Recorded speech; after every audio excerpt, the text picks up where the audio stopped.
but with some mathematical thinking behind it. My first game involves 9 numbers, and it's played between 2 people, and you take it in turns to select a number. Let's give us a typical game. The first player selects 8, and the next player selects 6. Now, the object of the game is to select 3 numbers which will add up to 15. So, 3 numbers adding up to 15. So, this first player here doesn't select 7, that makes 15. That's not the point. You must have 3 numbers adding up to 15. So, the second player chooses 4. Now, the first player chooses 4.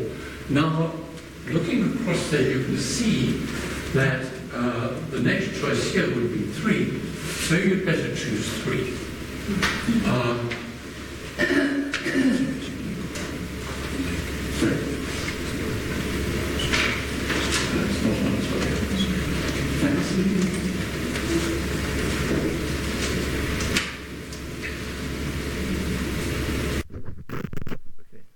So I'm now wired.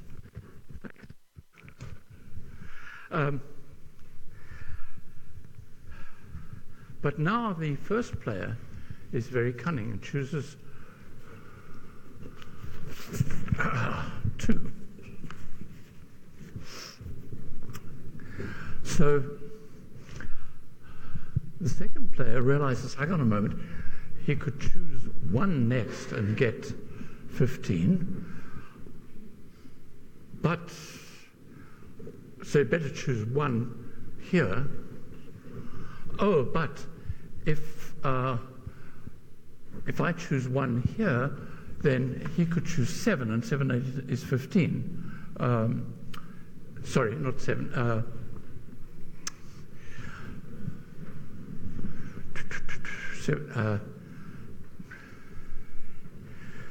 8, 4, 2, and then 3, and now what does this one take? 3 numbers making up 15, 8 and 2, 5 would make up 15 over here, so you better choose 5. But having done that, 9 and 2 and 4 will make 15. So at this stage you're stuck because you have to choose, the second player has to choose either 5 or 9, and therefore loses. So you can see that you've got to keep your wits about you in this game. It's a game which can be played in the classroom, certainly primary school, where you've got to think ahead, you've got to be aware of addition, and let's just do one more example to get the idea.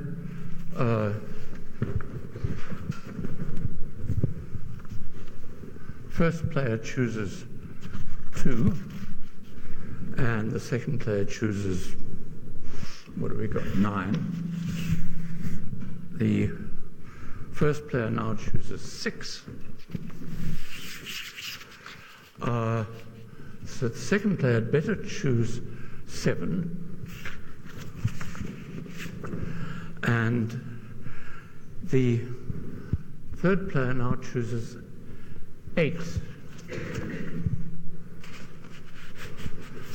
and has a potential to make a 15 by 8 and 6 and 1, or by 8 and 2 and 5, so it can't be blocked.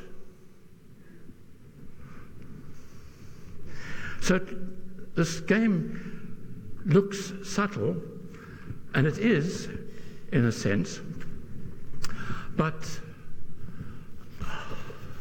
it could, if it's, it could end up with nobody being able to form 15,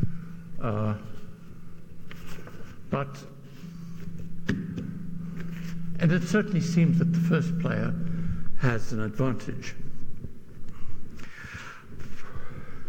But there's a game of strategy, and you have to check on numbers, so I think it's a very good game for the primary school.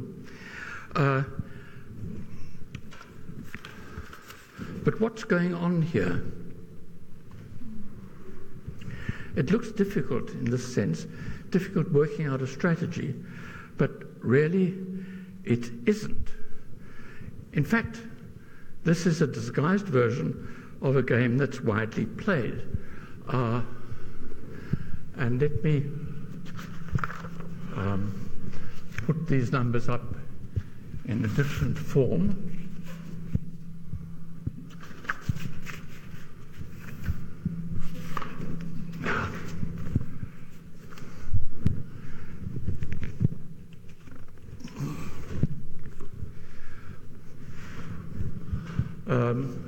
Six, we'll have to move these up a bit.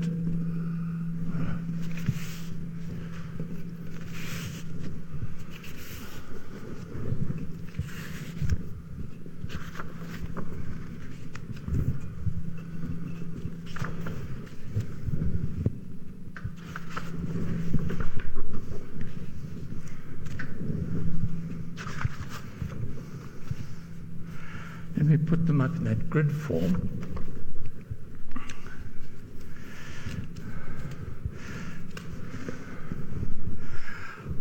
And I put them up in such a way that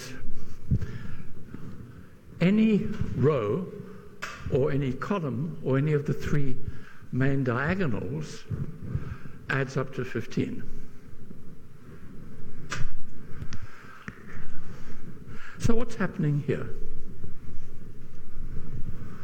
Instead of choosing numbers,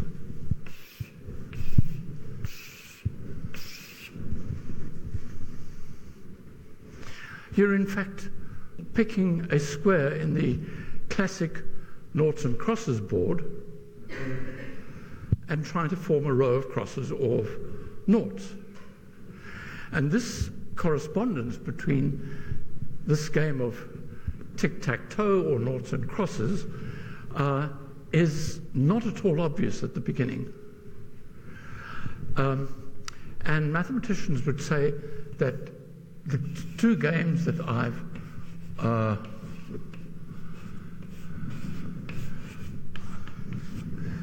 mentioned here are isomorphic. They're in fact the same. This is numerical and that's geometrical.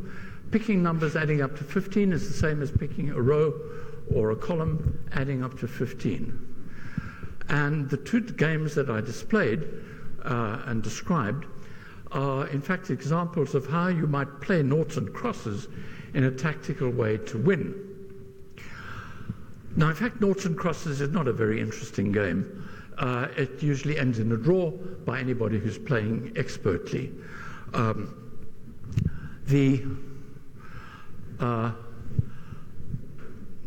What children don't realize at school is that when they play noughts and crosses, the first player clearly has an advantage. But if you ask somebody, what's the best move if you're first player? And they will say, go for the center. And this is actually not true. The best move when you are playing noughts and crosses is to go for one of the corners. Because when you do, there's only one response that can prevent the cross winning. The only response there is to go to the middle. Otherwise, any other response to starting in a corner, any other response can end in a win for cross. So if you go there, then cross will go there. You'll then have to go there, then cross goes there, and of course wins on the next move. And you could try a few more examples, and you'll see that the only response to a corner start, if you're the second player, is to go in the middle, and then you can usually force a draw if you think about it. So going for the corner against somebody who's playing perhaps carelessly or randomly will win 7 out of 8 times. There are 8 possible moves for the opponent. Only that one stops you winning, so you win 7 out of 8 times. If you go for the middle one, for your starter, then the second player going for a corner can usually force a draw. So that only wins 4 out of 8 times. So going for the corner as your first move is strategically better. Well, that's a little game that's, in fact, not all that interesting because it can easily end in a draw. There's a version of this game. Well, it's... Oh, by the way, in devising it in this way, describing it this way, I've given this game the name hashtag first 15. Obviously, first one to win first 15, and the hashtag then is a clue to what the game is actually about. So, noughts and crosses is fine. Let me look at this next one. Here's something like noughts and crosses, which is far more subtle. You've got a grid there of 3 by 7, and you take it in turns, putting crosses or noughts in the squares.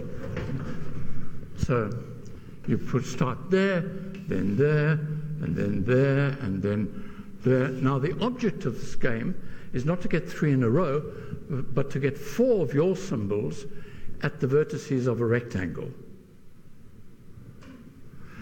So that will require quite some strategic thinking ahead to get 4 crosses in a rectangle. So if your third move is there, then nought had better go there, then cross had better go there. What should cross do next? Go here, threatening that. And so nought would have to go there, and so on. Now, this is a game that will end after 21 moves.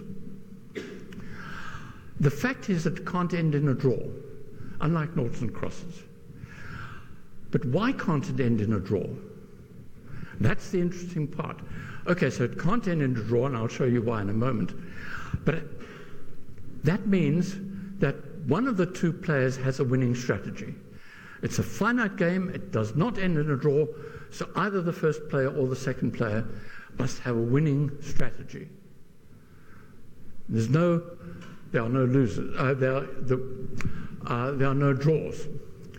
Okay, well, the argument goes something like this. You've got all these squares, and they are filled up with noughts and crosses. And what I'm going to show is that however you put in noughts and crosses into that grid, there will always be a rectangle of crosses or a rectangle of noughts, one or the other. Even if you don't restrict yourself to 11 of one and 10 of the other, because that's what the game would end up with. However you put noughts and crosses there, there's always going to be a rectangle of crosses or a rectangle of noughts. And the argument goes like this. When you put crosses in, imagine the board is full of noughts and crosses. Then every row will contain 3 crosses, 2 crosses, 1 cross, or all noughts or 2 noughts or whatever. But every row will contain 2 symbols of one type, at least 2 symbols of the same type. Every column contains at least 2 symbols of the same type. So, for example, we might have that, and that is going to contain 2 crosses. So let's just note that you can go through each row and look at it and decide which row has a majority of crosses or noughts, and you would go through the rectangle and you'd say, well, this has a majority of crosses and that of noughts, and that crosses and that noughts. Something like that will happen. So each of the columns has a majority of crosses and noughts. Now, because there's 7, and you've got only 2 symbols, cross and nought, there must be at least 4 columns with the same symbol at the bottom.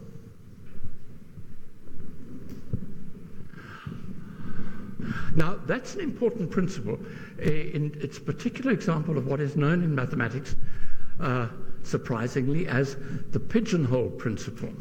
The Pigeonhole Principle says if you've got a loft with 100 pigeonholes for your pigeons, and 101 pigeons fly in, and they go into the pigeonholes, there must be at least 1 pigeonhole with 2 pigeons or more. And this is such a profoundly obvious statement, but it turns out that interpreting it in different ways can lead to some quite interesting results. In fact, one can give, and I certainly have given to children, a lecture on the Pigeonhole Principle, and enlarging on this simple idea that if 100 pigeons go into 101 pigeons go into 100 pigeonholes, at least 1 pigeonhole contains more than 1 pigeon. So, in this situation, it's the Pigeonhole Principle. There are 7 columns. They're either marked with noughts or crosses, in this case 4. So there must be 4 columns marked with crosses. So let's look at those 4 columns marked with crosses and then look at the 3 rows. So this has got 2 crosses in it, that's got 2 crosses in it, that's got 2 and that's got 2. And in each case there will be 2 crosses and at most 1 nought. So of those 4 rows, at least of these 3 rows, when you look at the symbols, in them, there are going to be 2 crosses, 2 crosses, 2 crosses, and 2 crosses, at most 1 nought. And you'll then be able to pick 2 of these columns which have the crosses in the same place.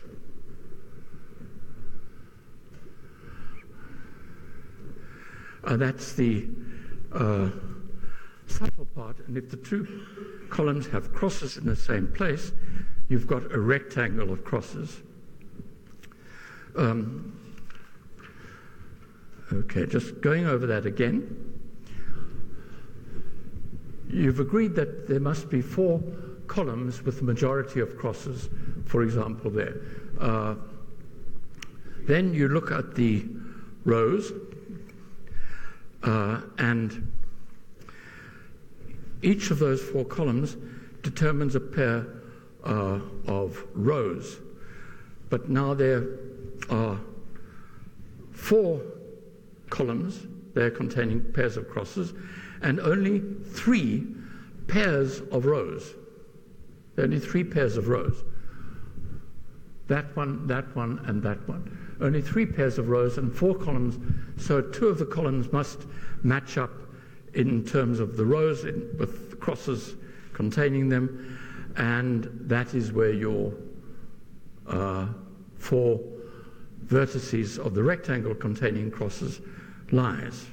So that's quite a subtle argument, and I've seen it actually set in a maths competition paper to see whether you can prove that however you put noughts and crosses into a 7x3 grid, there must be a rectangle containing the same symbols at its vertices. So the game cannot end in a draw, and it's a finite game. It must end after 21 moves. Therefore, there must be a winning strategy. And strangely enough, you can see that there's a winning strategy. Well, you can see there must be a winning strategy, but nobody's been able to work out what that winning strategy is. I don't know. I'm sure you could get a computer to play the game quite effectively, but what the winning strategy could be, nobody seems to know. But it may be always the first player, we're not sure. Nobody seems to know. Maybe there are certain important squares that you must take typically say it might be the center square is a strategic one, and if the first player doesn't take that and the second player does, then the second player might have the advantage. But I don't know. And as far as I can find out, nobody knows. Has it got a name? I've just called it rectangular noughts and crosses or rectangular tic-tac-toe. I think you might find it on the internet under such a name. The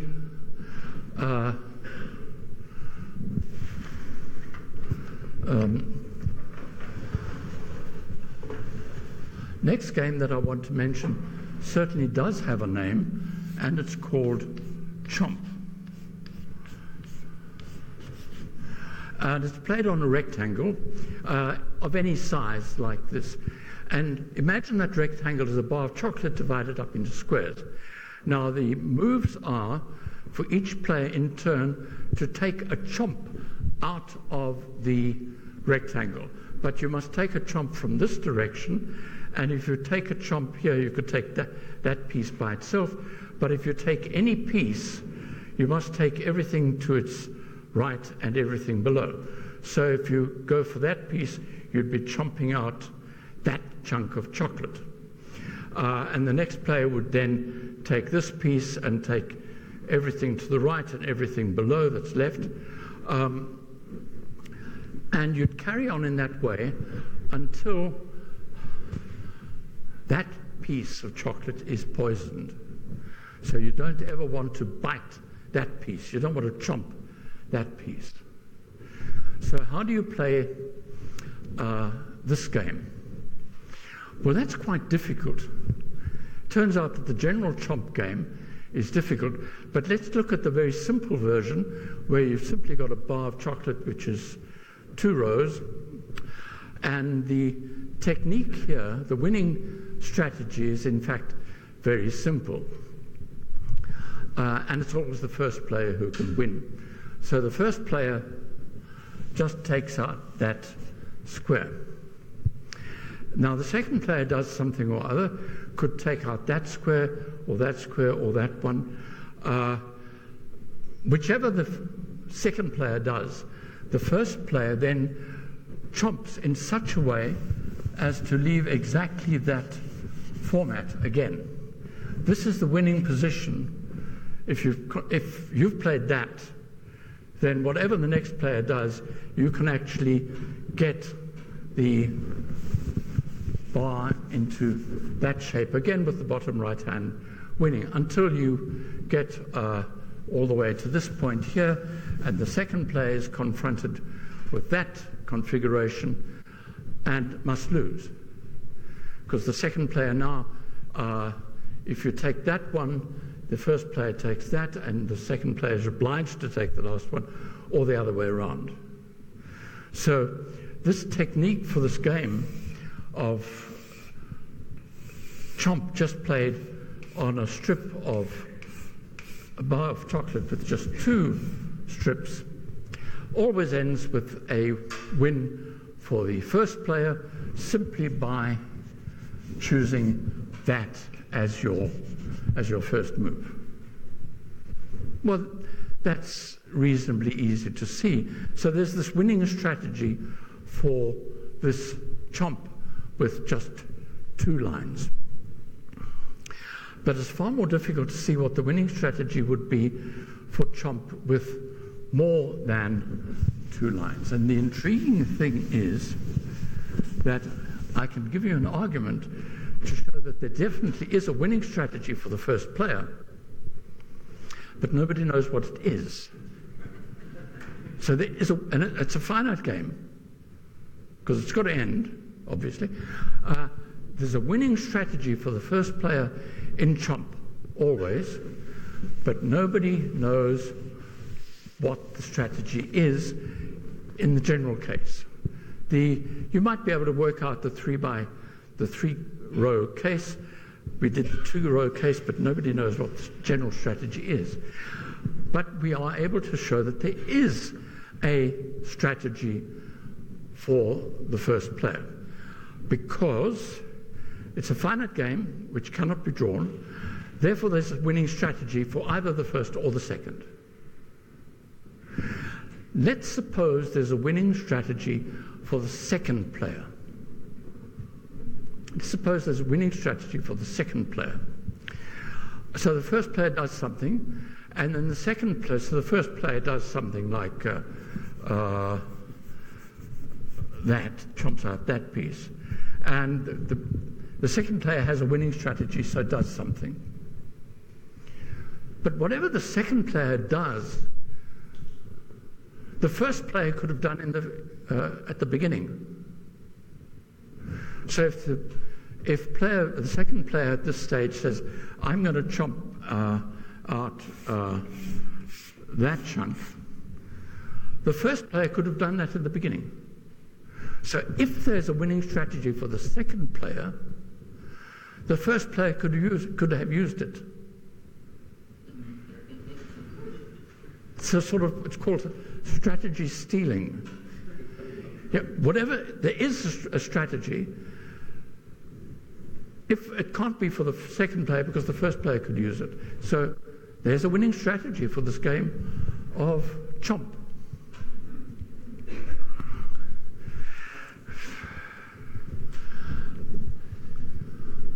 Now, these are just interesting little games which may or may not have consequence for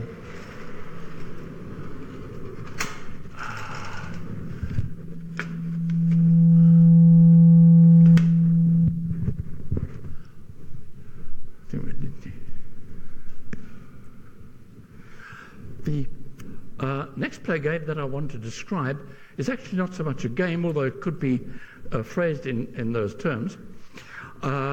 It's either called the secretary problem or something like that. You're interviewing for a job and you've advertised and you've got 10 applicants for secretary. And you're going to interview them one at a time.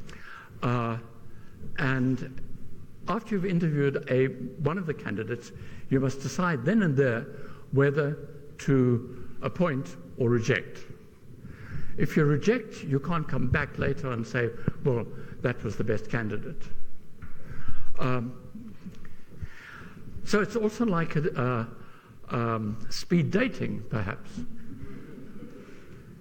You either accept or reject, and if you reject, you must move on. And you've no idea about the quality of the range of candidates that are coming up. It could be in a television game show where there are 10 boxes and they all contain prizes and you've no idea of the values of the prizes. You don't know what the maximum is or the minimum or anything. And you're told to select a box. You can select a box, you open it, you can take the prize, and that's it, or you reject it and go on to another box. Having gone on to the other box, and if you find it's better, that's fine, but if it's worse, you can't go back to the first box. What strategy should you use to maximize your chance of winning? So, in general, if there are 10 prizes and you simply guess, what's the chance of getting the top prize? 1 in 10. So let me now simplify this because I'll look at it in the case of just 4 boxes because we've got rather fewer options there. The given 4 boxes with prizes, and we rank them 1, 2, 3, 4, 4 being the top prize. The technique is as follows. You've got here are all the orders in which they could occur, and you're confronted with these boxes. The technique is a very interesting one. With this situation, you open the first box, and whatever it is, you reject it. Then you open the next box. If it's better than the first box, take it. If it's not better than the first box, reject. Open the third box. If it's better than the first 2 boxes, take it. If not, reject and go on to the last one. So what you do here you're confronted with these boxes. You don't know what the numbers are behind them, but we've got 24 situations, and that's box 1. You're going to reject that box, and when you open the next box, you find that it's better, so you're going to choose it. Here, you choose that as well. In fact, in this particular selection, you're always going to choose the second box, because the first box is not so good. Here, you open the first box, you reject it, you reject that, but you take that one. Open the first, reject it, and that one. 2, 3.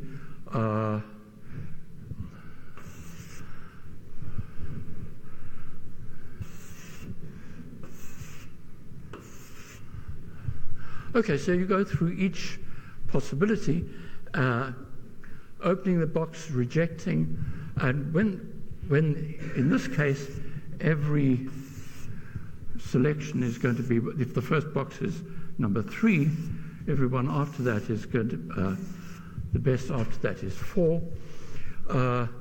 And in this row here, most unfortunate, that happened to have the top prize in the first box. You reject it, and then you look for the best one after that. And the best one, well, when you get to the end, you've got to take the last one.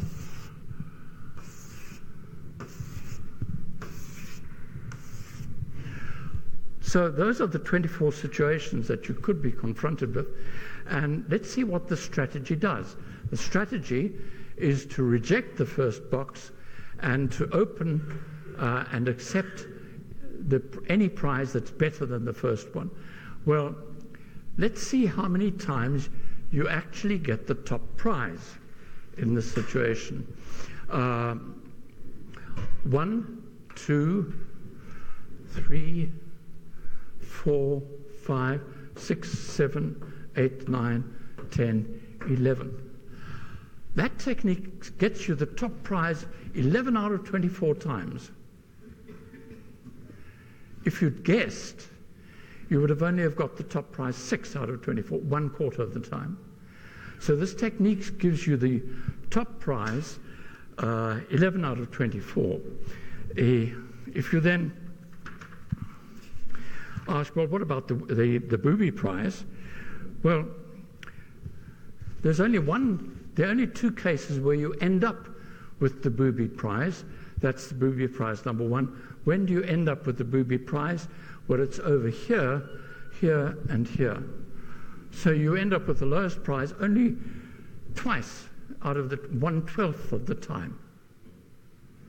So this technique is much better than guessing. So in the case of 4, you reject the first and then accept the best thereafter. Now, so this can be generalized. And if you've got n boxes, well, if you've got 10 boxes, you're going to reject the first 4. But in fact, the general formula is that if you've got n boxes, you reject n divided by e. Now, e is the most important number in mathematics, as important as pi. And e, if you haven't come across it before, is the base of natural logarithms at 2.718 and thereabouts. So you reject that number. Well, that, of course, is not going to be a whole number, but you reject the closest whole number to that, and that will give you the best result for the game where you've got n boxes, or for speed dating where you've got n candidates in front of you, or for selecting a secretary when you've got n candidates coming up to you one at a time. This technique, known as optimal stopping, is very important. It's used in economics, it's used in statistics. So it's not just a game. the actual proof that this is the right way to go about it is quite difficult, and I'm certainly not going to try to do it. But it does show that sometimes you can do things which are better than guesswork.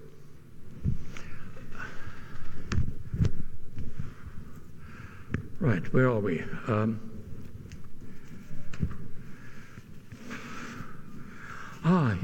Here's a game which is a real-life game played on television some years ago and hit the headlines because it was very controversial and there were a lot of arguments about it. It started off as a quiz show, and you went through the process, and you were then confronted with 3 doors, behind one of which was a prize, and it was a top car. Behind the other 2 doors was the booby prize, and was a goat. So this was called the car and goat problem.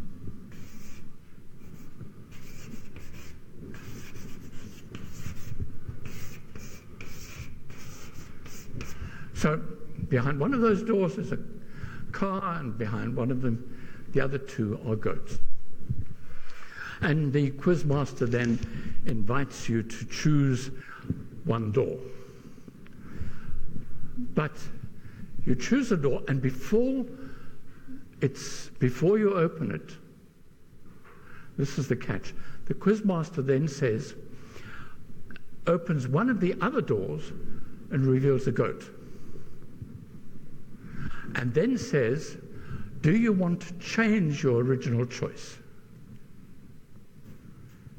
Now, your original choice is a third, and should you change, or does it make no difference? Okay, the quizmaster opens. You choose a door. Before you open it, the quizmaster reveals a goat behind one of the other 2 doors. So now you're confronted with the door you chose and the other door that's not been opened, and you're allowed to change. Should you change? Or does it make no difference? And there was a lot of argument about this. The probability originally of choosing the winning door is 1/3. So if the probability is 1/3 that you behind that door, how can it change matters by changing to another door? It's still 1/3. But actually you've got a bit more information. There was a lot of controversy. This was called the car and goat problem, and it was also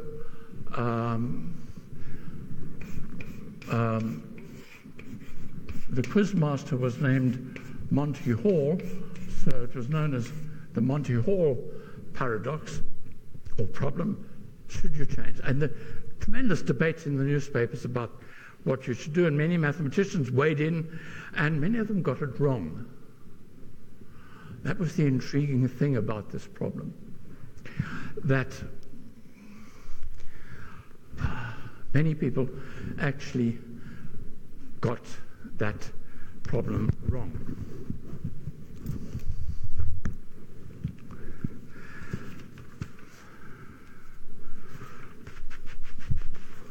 And I beg your pardon? The left-hand one there is chosen by the competitor.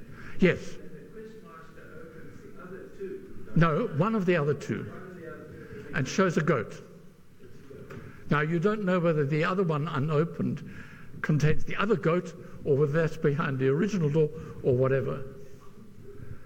So you're asked to... There's a car behind one door and a goat behind each of the other 2 doors. Well, just to...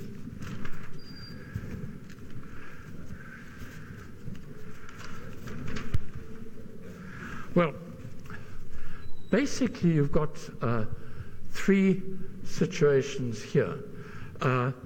Let's suppose whatever happens, you're going to choose the first door, the left-hand door, and you don't know what's behind the doors at all.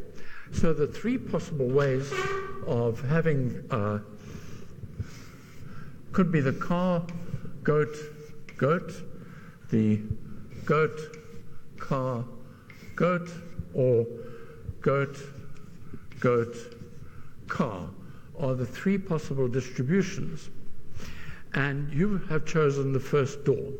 So if you choose this door, and the quizmaster reveals one of the other two goats, and you change, you lose. If you've chosen that door, the quizmaster will be forced to open that door, showing the other goat, and if you change, you win. If you've chosen that door, again, same as the second line, the quizmaster, if you have chosen that door, the quizmaster will reveal the other goat, and if you change, you win. And if you don't change, you lose. But what that shows is that adopting that strategy of changing wins 2 out of 3 times.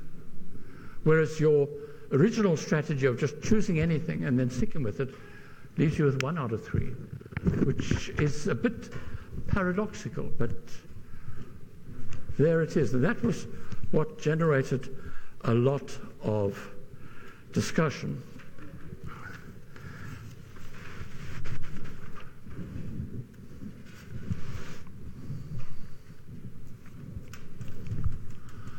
Now, I can get back to my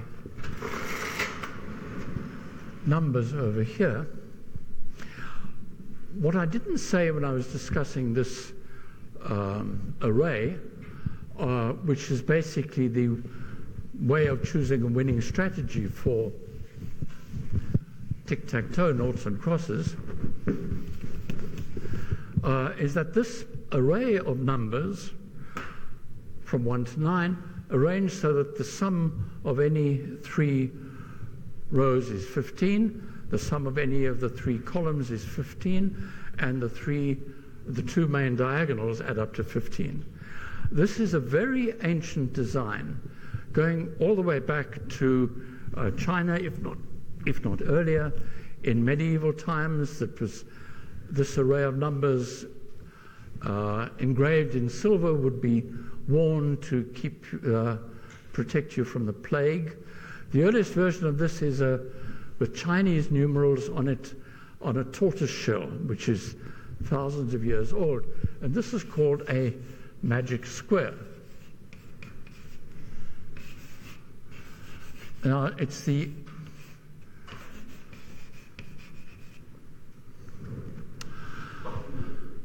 Now, they're magic squares of all sizes. This is the only one, if essentially, that you can get, which is 3 by 3. I mean, obviously, if you turned it around or flipped it that way, but essentially, this arrangement is the only arrangement of the 9 numbers from numbers from 1 to 9, which will give you this phenomenon of the 3 columns, the 3